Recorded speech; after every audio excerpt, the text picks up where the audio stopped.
Hello, career thought leaders. It's good to see you today. We're talking about some important topics related to changes in LinkedIn and specifically what they might mean for our clients as they look to get more visibility, especially with recruiters. So I'm excited to cover some of these updates to LinkedIn with you. Say hello, let me know what you're hearing and if you're seeing any of these changes as well.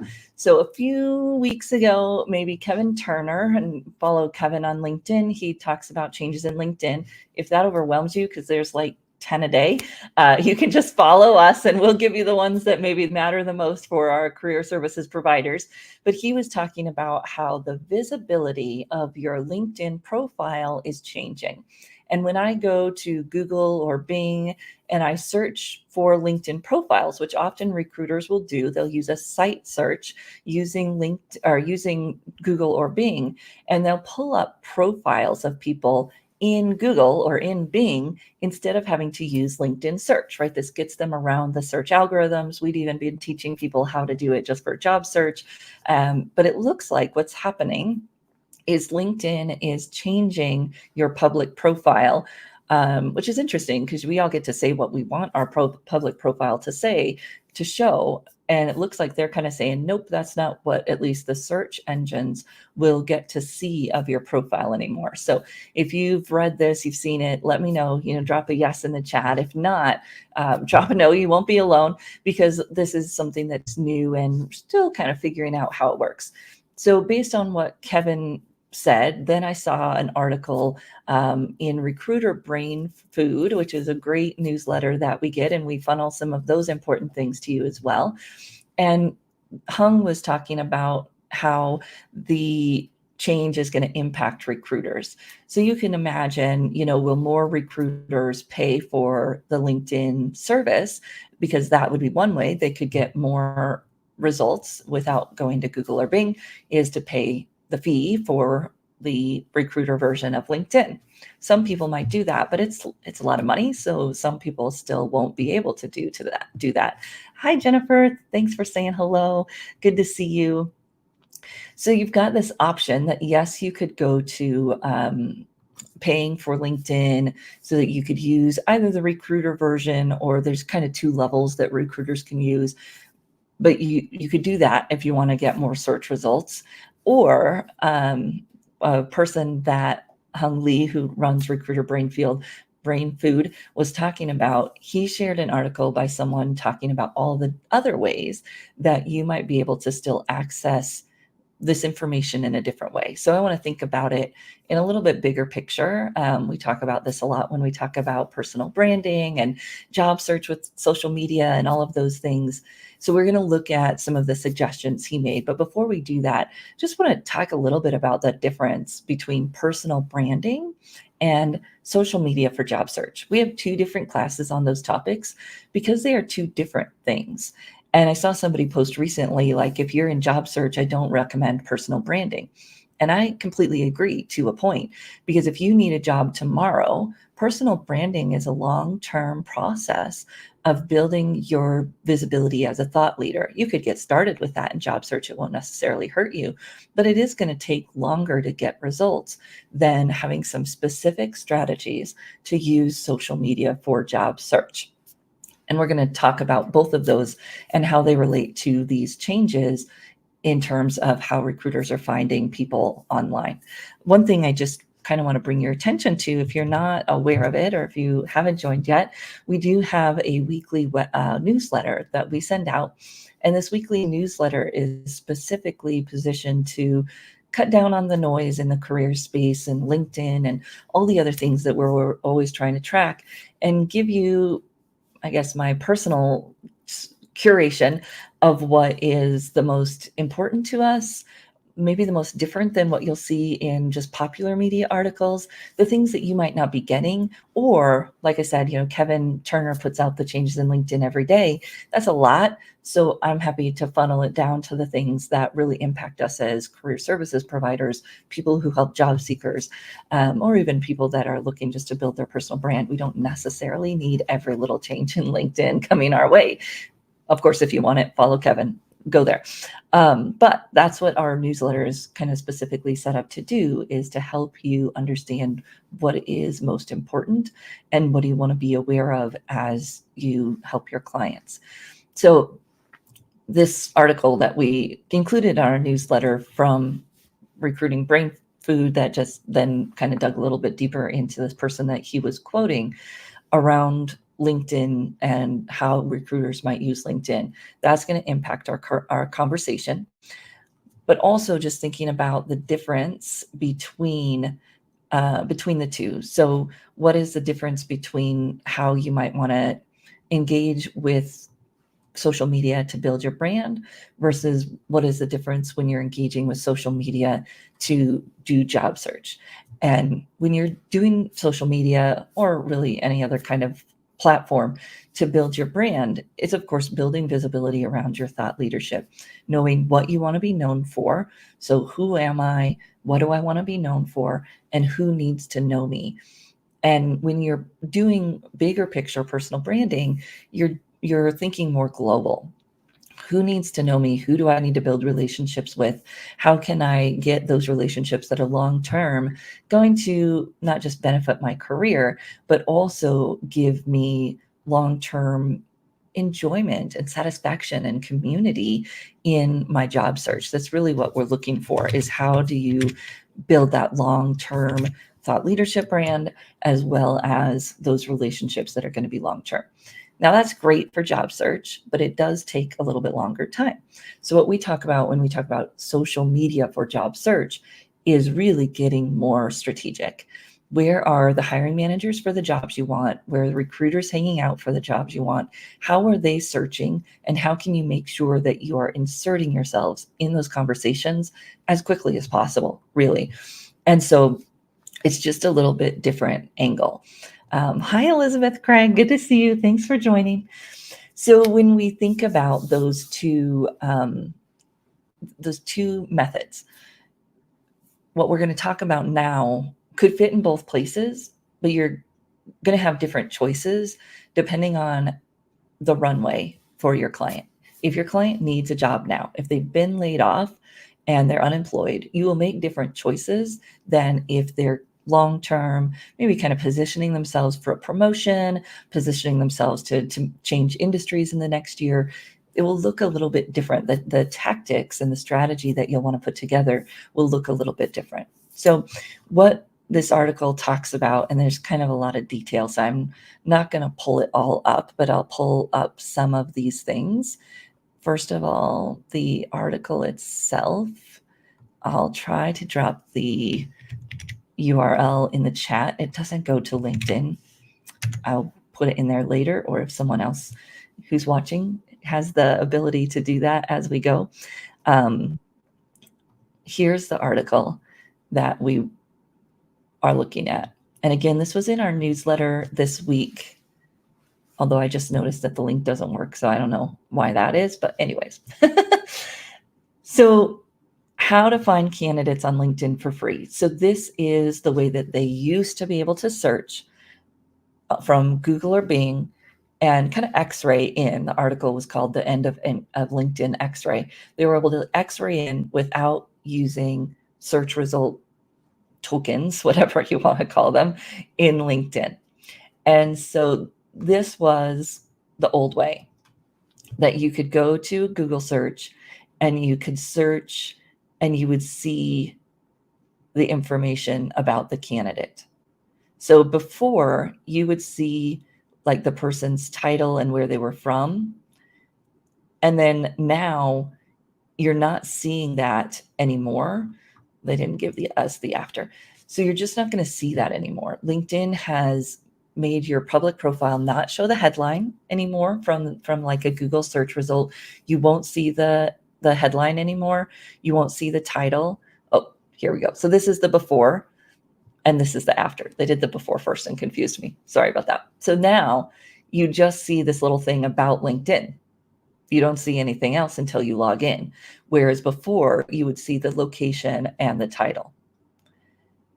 You can see as a recruiter, now I can't use this external site to drill down because I'm going to have it's just not feasible. I'd have way too many results. I can't search by job title anymore. I can't search by some of those things because LinkedIn has cut down the search site's visibility to your LinkedIn profile.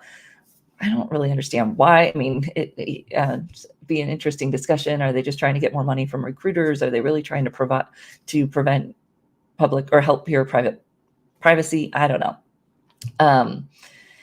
But when we think about that and how it's changed, what does that mean for us? And I thought that he brought up a novel idea of searching the advice sites. So I've never been a big fan of LinkedIn's collaborative articles. So LinkedIn's collaborative articles have been around for about a year, and there's some pros and cons. We were talking about it earlier in our Career Industry Authority group, the pros and cons. You're putting out your content, you're sharing your intellectual property, and LinkedIn can do whatever they want to with that. You've shared it with the article. So now if they want to write another article, or if they want to write content that they're going to charge for access to, your content could be included in that because you contributed to those collaborative articles.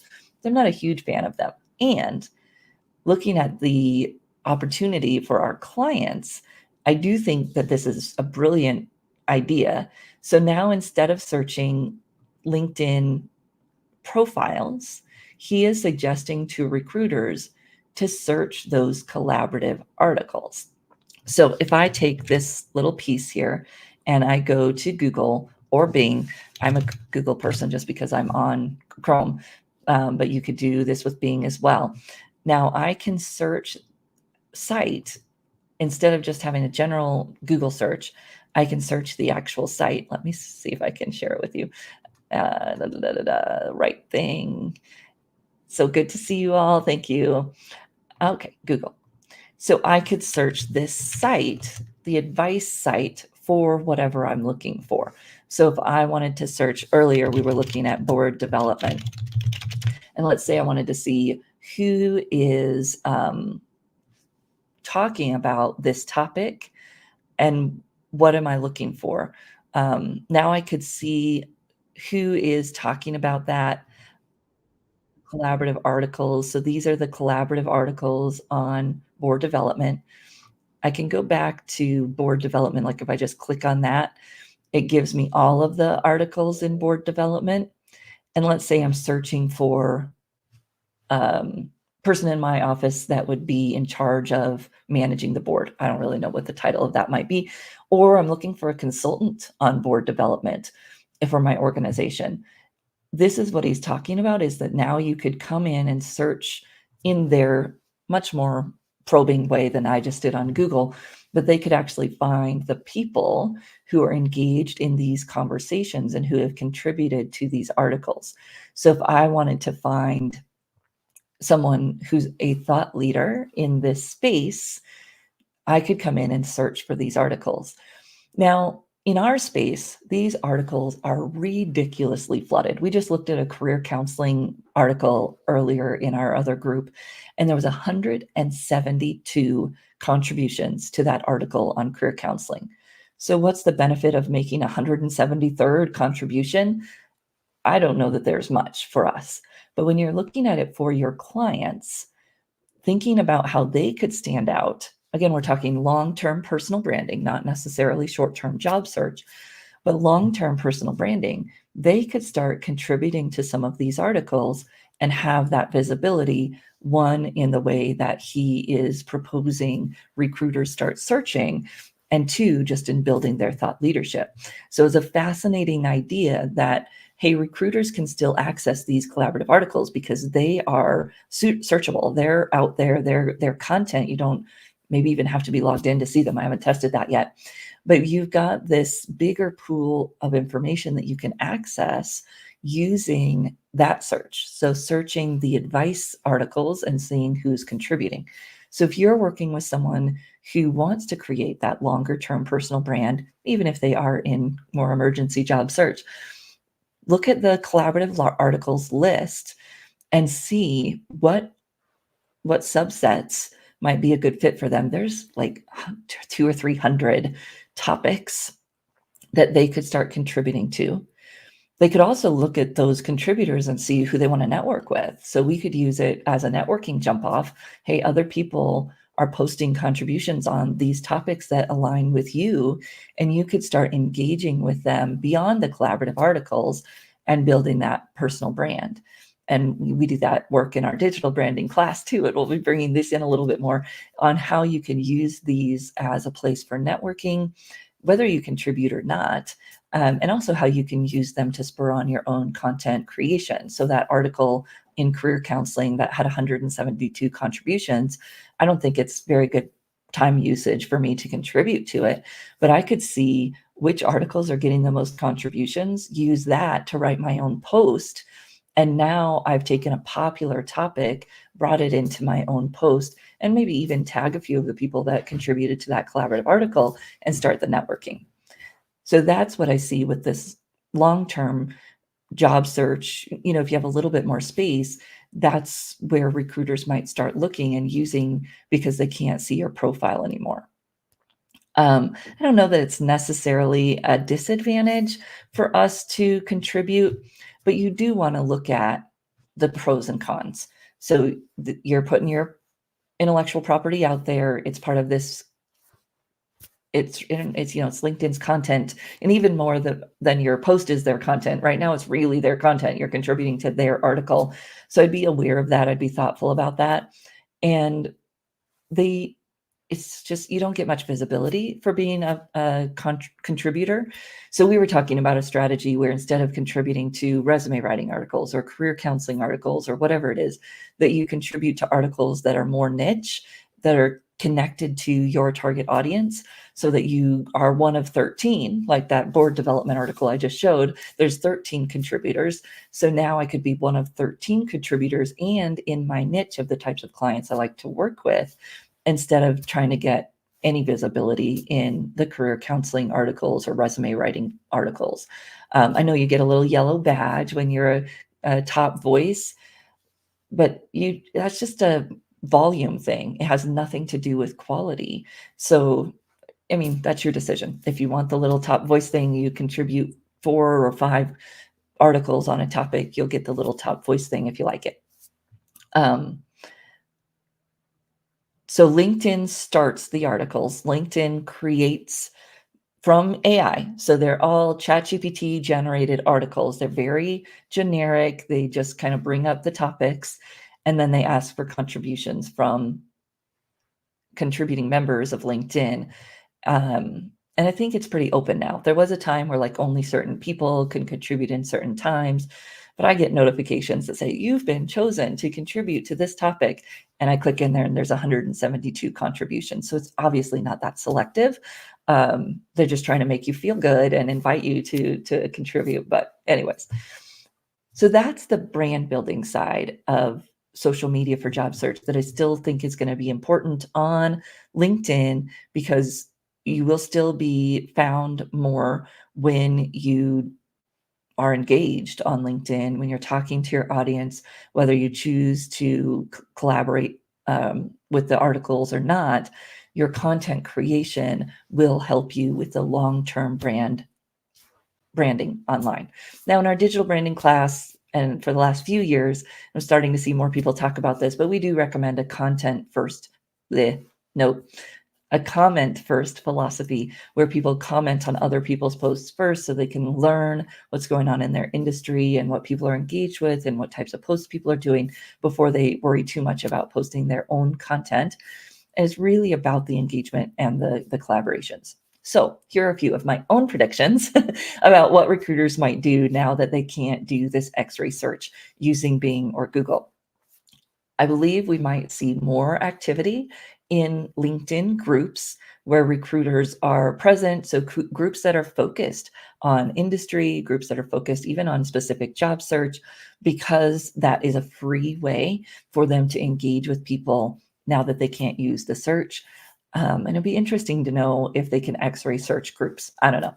But I would see more activity in LinkedIn groups and more activity in other communities online and off related to those topics. So if I'm a recruiter and I can no longer do this for free, and free is important to me, I've got a small company, whatever it might be, I'm going to start looking for any other free opportunity to connect with potential candidates. And I know you all have heard me say this before, but Facebook groups are just a gold mine.